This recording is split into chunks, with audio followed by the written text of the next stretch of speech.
Vera Maria Candal, Direitos Humanos, Educação e Interculturalidade, as tensões entre a igualdade e a diferença. Vídeo 2. No vídeo passado, nós vimos que os direitos humanos são uma invenção da modernidade, num período onde a principal ênfase era a igualdade entre os homens. Hoje, nós temos o deslocamento dessa ênfase para a questão relacionada à diferença, o direito de se afirmar identidades culturais diferentes, o que gera a necessidade de uma reconceitualização dos direitos humanos. A autora cita importantes questões para reflexão: a ambivalência, a indivisibilidade e a exigibilidade dos direitos humanos e a tensão entre o universal e o particular. E cita também premissas que devem ser consideradas para a reconceitualização dos direitos humanos hoje: a superação do debate entre o universalismo e o relativismo cultural, as percepções de dignidade humana e suas limitações presentes em cada cultura, a diversidade interna das culturas e as possibilidades de diálogo e a distribuição das pessoas em todas as culturas com base nos princípios de igualdade e diferença. Agora, dando sequência nesse vídeo, segundo a autora, essa perspectiva de superar as desigualdades ao mesmo tempo que se reconhece as diferenças culturais supõe discutir as diferentes concepções do multiculturalismo presentes nas sociedades contemporâneas. A Vera afirma que multiculturalismo é um termo que apresenta vários significados e perspectivas entre os diversos autores que tratam do tema, e por isso ela acha importante explicar a concepção que ela privilegia ao tratar de questões suscitadas hoje pelo multiculturalismo. Segundo ela, são duas as abordagens fundamentais, uma descritiva e uma prescritiva. A abordagem descritiva afirma que o multiculturalismo é uma característica das sociedades atuais. Nós vivemos em sociedades multiculturais, cujas configurações dependem de cada contexto histórico, político e sociocultural, fazendo com que no Brasil, por exemplo, o multiculturalismo seja diferente do multiculturalismo na Europa ou do multiculturalismo nos Estados Unidos. Isso por conta dos diferentes contextos. A abordagem prescritiva entende o multiculturalismo não simplesmente como um dado da realidade, mas como uma maneira de atuar, de intervir, de transformar a dinâmica social. Trata-se de um projeto, de um modo de trabalhar as relações culturais numa determinada sociedade e de conceber políticas públicas nessa direção. E aí, dentro da abordagem prescritiva, a que propõe a construção de uma sociedade multicultural baseada em determinados parâmetros, a autora cita 3 perspectivas, que, segundo ela, são fundamentais e estão na base das diversas propostas. A primeira é a perspectiva assimilacionista. Segundo a abordagem assimilacionista, vivemos em uma sociedade multicultural. Porém, não existe igualdade de oportunidades para todos. Há grupos como os indígenas, negros, homossexuais, pessoas oriundas de determinadas regiões geográficas, pessoas de outros países, pessoas de classes populares ou com baixos níveis de escolarização que não têm o mesmo acesso a determinados serviços, bens, direitos fundamentais que têm outros grupos sociais. Esses, em geral, de classe média ou alta, brancos e com altos níveis de escolarização. Uma política assimilacionista favorece que todos se integrem na sociedade e sejam incorporados à cultura hegemônica. No entanto, não se mexe na matriz da sociedade.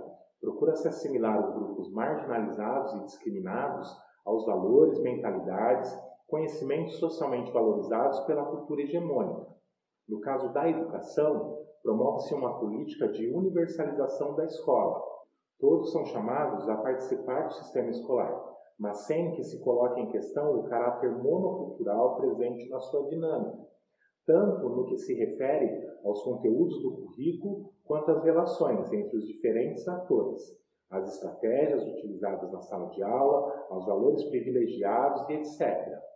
Essa posição defende o projeto de construir uma cultura comum e, em nome dele, deslegitima dialetos, saberes, línguas, crenças, valores diferentes, pertencentes aos grupos subordinados, considerados inferiores explícita ou implicitamente. A segunda perspectiva é o multiculturalismo diferencialista.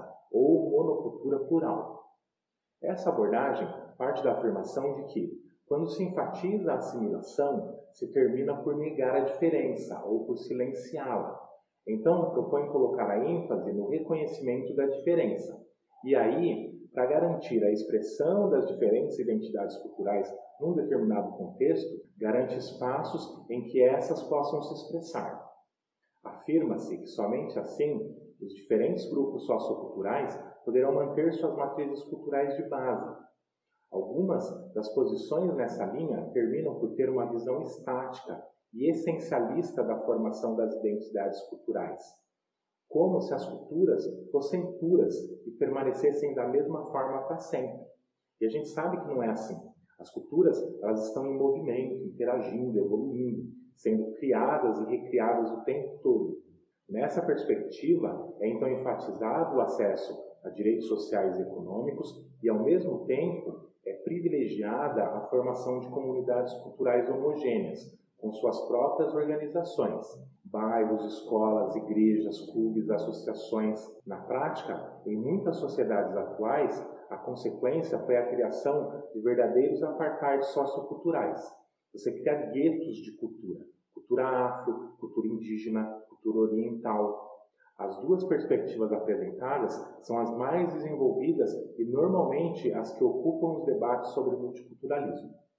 A Vera Kandal se situa na terceira perspectiva. A terceira é a perspectiva intercultural. Em vez do assimilacionismo, que ignora a cultura dos grupos minoritários, ou do diferencialismo, que acentua a afirmação de identidades ao ponto de isolar as culturas, a proposta intercultural promove deliberadamente a inter-relação entre os diferentes grupos presentes em uma sociedade. A proposta intercultural concebe que as culturas estão em um processo contínuo de elaboração, construção e reconstrução, que as raízes de uma cultura são históricas e dinâmicas, não devem fixar as pessoas em determinado padrão cultural. A perspectiva intercultural concebe também que os processos de hibridização cultural são intensos e mobilizadores da construção de identidades abertas, em construção permanente, o que supõe que as culturas não são puras. Sempre que a humanidade pretendeu promover a pureza cultural e étnica, as consequências foram trágicas: genocídio, holocausto, eliminação e negação do outro. A hibridização cultural é um elemento importante para se levar em consideração na dinâmica dos diferentes grupos socioculturais. Isso sem ignorar que as relações culturais são construídas na história e, portanto, estão atravessadas por questões de poder, por relações fortemente hierarquizadas, marcadas pelo preconceito e pela discriminação de determinados grupos. A consciência dos mecanismos de poder que permeiam as relações culturais está presente também na perspectiva intercultural. E a última característica da perspectiva intercultural que a Vera assinala diz respeito ao fato de não desvincular as questões da diferença e da desigualdade, que estão presentes hoje de modo particularmente conflitivo, tanto no plano mundial quanto em cada sociedade. A perspectiva intercultural afirma essa relação igualdade-diferença, que é complexa e admite diferentes configurações em cada realidade, sem reduzir um polo ao outro. Então, a gente viu nesse vídeo que nós temos duas abordagens no multiculturalismo: a descritiva, que constata o multiculturalismo presente na sociedade, e a prescritiva, que propõe como deve ser tratado o multiculturalismo. E na abordagem prescritiva, a autora apresenta três perspectivas. A perspectiva assimilacionista, que propõe a assimilação cultural dos grupos minoritários pela cultura hegemônica, aquela que é dominante. Temos o multiculturalismo diferencialista, também chamado de monocultura plural, que acentua as diferentes identidades culturais e propõe a criação de espaços para a manifestação pura dessas culturas. E temos a perspectiva intercultural, da qual a autora é partidária, que promove deliberadamente a inter-relação cultural. Concebe que as culturas não são puras nem estáticas e que processos de hibridização cultural são comuns, além de não perder de vista a existência de relações de poder permeando as relações culturais. No card, a continuação desse ou outro relacionado. Eu agradeço a sua atenção, a gente se vê num próximo vídeo.